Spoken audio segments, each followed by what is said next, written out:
Hi, Angel. Good to see you. Likewise, likewise. Good to see you. So we are here today because we've been receiving a lot of messages from our C-level counterparts online on LinkedIn and other sources and other meetings and gatherings that we organize almost every single week. And if you had to summarize, what's top of mind right now of most of the C-level executives in the organizations in the world regarding of the industry, what would you say? Angel, other than some of the obvious ones like Amazon and Apple and some of the digital companies who are doing very well under the current situation, the significant majority of companies are just focusing on preserving capital, staying afloat, not running out of cash, and just re-engineering the way they do things. And obviously we know that most of the companies, most of the industries are also have gone from working face to face to working remote. So yes, that actually increases, that makes the entire equation a little bit more complicated, right? Because people are working remotely. Yeah. So is there a way in which preserving capital, in which mitigating risk could be done in a more efficient way with everybody working remotely today? Yeah, I really believe that there is a way of doing this. It's lonely out there. And when people are out there sitting in front of a computer screen on their own, it's very hard to connect what they do to what the shareholders look at. The shareholders are interested in one thing: demonstrate sustainable profits and cash flow, okay? And demonstrate sustainable profits and cash flow, and demonstrate to me how we can stay alive at this point in time. Normally, we're looking at a trajectory. How can we increase profits and cash flow? Today, I think we want to sustain profits and cash flow, but the employees are an extension of the CEO's promise to the board and to the shareholders. So in answer to your question, people are sitting in front of a computer screen, working from home, maybe working through some kind of virtual connection as we are doing here. It's very lonely out there. How do you really get them focused on connecting their activities to shareholder expectation? That comes with education.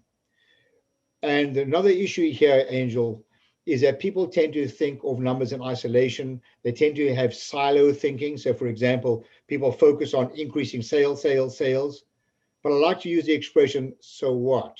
Sales are up and we're busy, but what about operating costs? What about operating capital? What about cash flow? And if everybody understood the financial implications of what they did without thinking in a silo and could think the bigger picture, I really believe, and I've experienced this over and over again, that people's behavior and the way they think would actually change. In the last 25 years, you've trained more than 20,000 business operators and C-level executives in corporations all over the world of many different sizes, many different industries. Yeah. If you had to say that's something that they all have in common when you start working with them, what would you say you see? Do you think that in the beginning, everybody is aware of the consequences, of the implications of their decisions on a daily basis? Oh my word. I've tested thousands and thousands and thousands of people across the board, from entrepreneurs to C-level executives to CEOs of companies. And in my experience, non-financial operators and organizations are less than 40% financially literate, even at a basic level. Just what is the role of a P&L, balance sheet, some simple questions. Less than 40% financially literate. Can you imagine if people don't understand the financial implications of what they do and they work in a silo? Can you imagine how much profit is slipping through the cracks? And because basically they don't know what they don't know. It's a huge problem in organizations, Angel, across the board. Let me ask you a tricky question. Yeah. How many people in an organization do have signing power in their bank accounts? When I do workshops, and sometimes I speak at conferences and ask people to show me on their fingers, how many people have signing power? And they say 1, 5, 3. I said, you're all wrong. Everybody has signing power on your bank account. Your employees are the custodians of your company's profits, and they are an extension, in effect, of the pen that is signing the checks. The time that check gets signed, it's too late. So what are you going to do? Go back and tell someone, well, I'm not going to pay for this labor cost because we screwed up and to do a rework on our job, or you overpaid a vendor, or we were inefficient. It's not going to happen. It's too late. You've got to deal with this at the root of the issue, not when you sign the checks. So yeah, everybody should have a clear understanding, especially now when they're working on with limited resources and cash availability. Now especially people should be aware of it and incentivize them accordingly.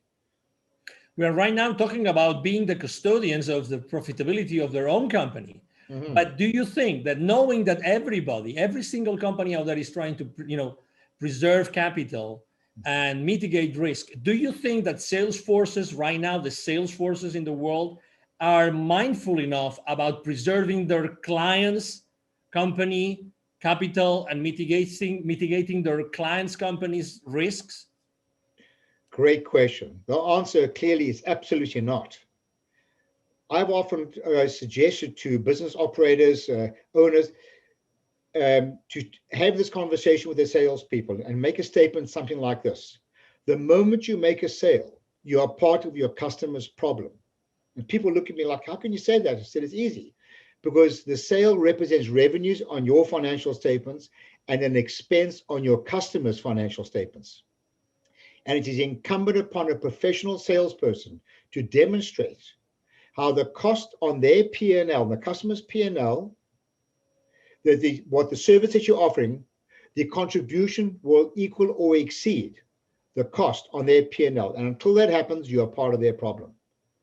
So in fact, I believe that salespeople should be rewarded on the profit or the ROI made on your products in their company, never mind your own company. Now we're talking.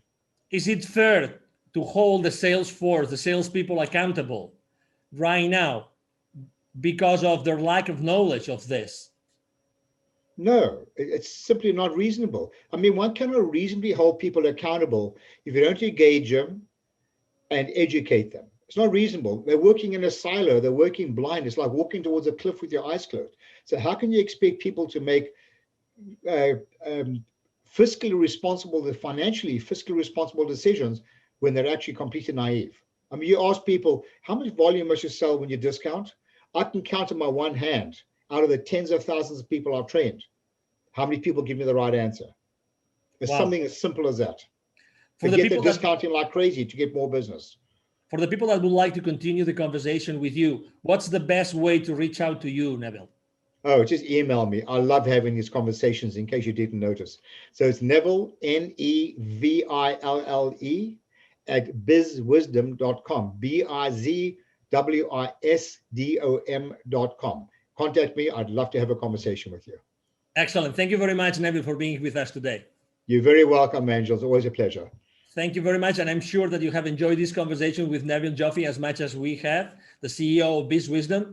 Thank you for being here with us today, and hope to see you soon in our next interaction with Mr. Neville Joffe. Have a great day. Bye-bye. Bye now.